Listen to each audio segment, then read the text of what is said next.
काले धन के खिलाफ लड़ाई अब आगे बढ़ती जा रही है। काले कुबेरों से मामला राजनीतिक दलों तक जा पहुंचा है। विमुद्रीकरण के बाद से प्रवर्तन निदेशालय पूरे देश की 10 बैंकों की 50 शाखाओं पर नजर रखे हुए है।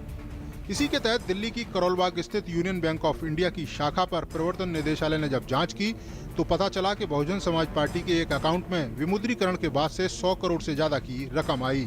बड़े नोटों के रूप में जमा कराए गए रुपयों में इस शाखा में स्थित बीएसपी के अकाउंट में करीब करीब हर दिन कई करोड़ रुपए डाले गए।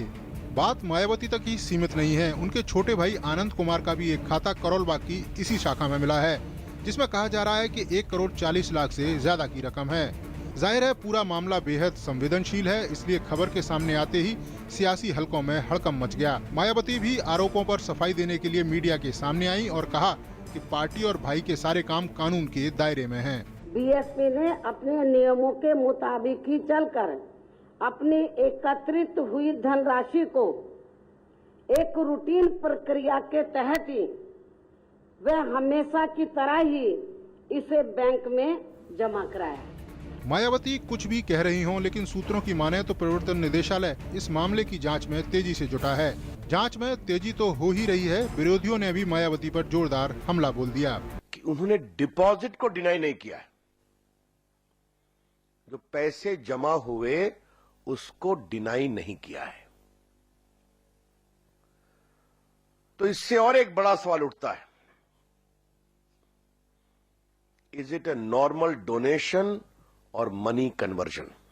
आज जब फंस गई हैं तो कह रही हैं कि मैं दलित की बेटी हूं, हमको प्रताड़ित किया जा रहा है। कौन दलित के पास में 1000 रुपया तो है नहीं। एक हफ्ता में 104 करोड़ रुपया कहां से आ गया मायावती जी? इनको बतलाना पड़ेगा।